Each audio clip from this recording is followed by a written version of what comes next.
It doesn't start with sirens.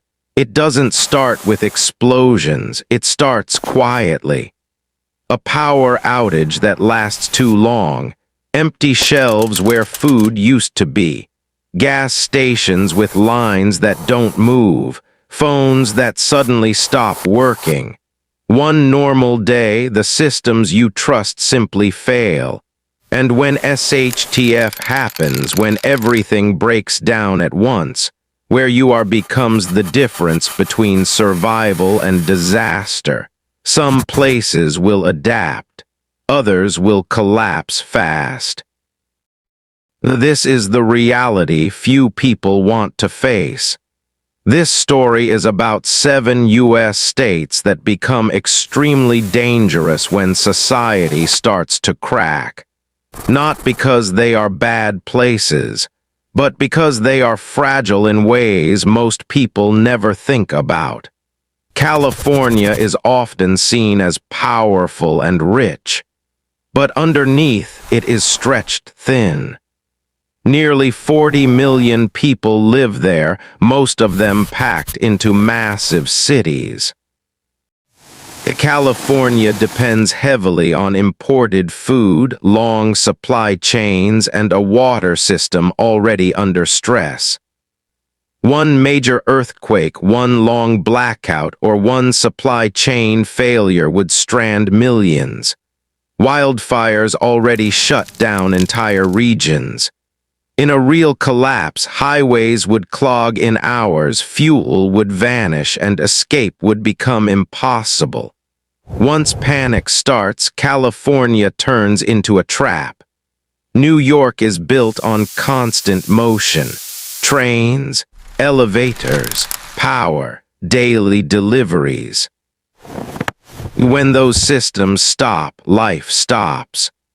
New York City alone has over 8 million people living close together, most with only a few days of food. A financial collapse, cyber attack, or grid failure would hit here hard and fast. Police and emergency services would be overwhelmed almost immediately. High-rise living becomes a nightmare without water pressure, heat, or working elevators. Density in a crisis becomes deadly. Florida looks calm and beautiful, but it survives on borrowed time. Hurricanes strike regularly. Sea levels keep rising. Evacuation routes are limited and predictable. When emergencies happen, Florida's population doesn't shrink.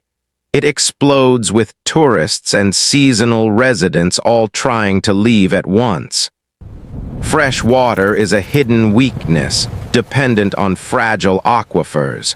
One major storm combined with fuel shortages could strand millions. Once bridges close and roads flood, Florida stops being an escape route and becomes an enclosure. Texas feels safe because it's big, but size can hide vulnerability. Texas runs its own power grid, and recent blackouts showed how fragile that system can be. Extreme heat pushes energy demand to the edge. Water infrastructure is aging. Major cities depend on long-distance trucking for food and fuel. When things break, distances become dangerous.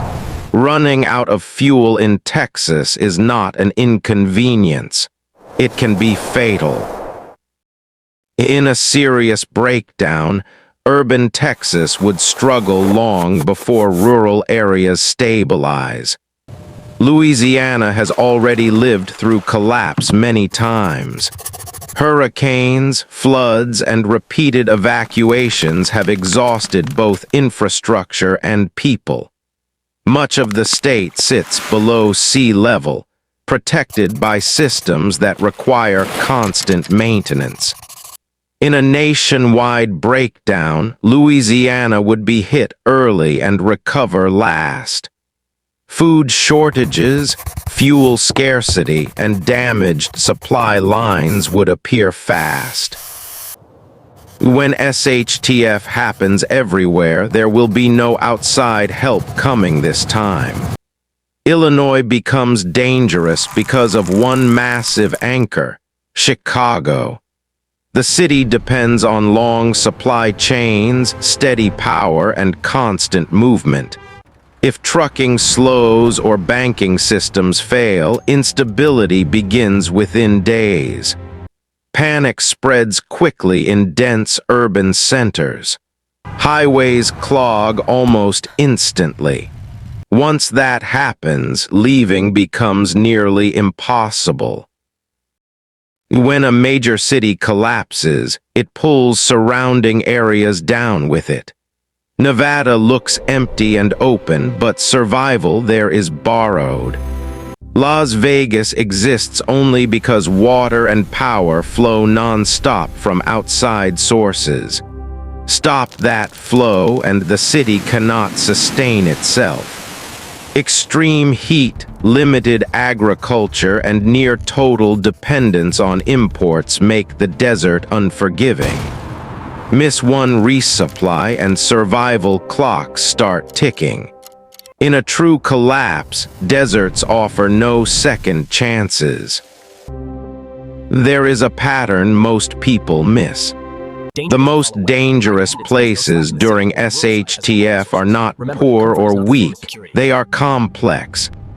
The more a place depends on power grids, logistics networks, digital systems, and constant deliveries, the faster it collapses when those systems fail. Cities fall first. Fragile states follow. Collapse doesn't happen everywhere at once. It spreads, cascading from one failure to the next.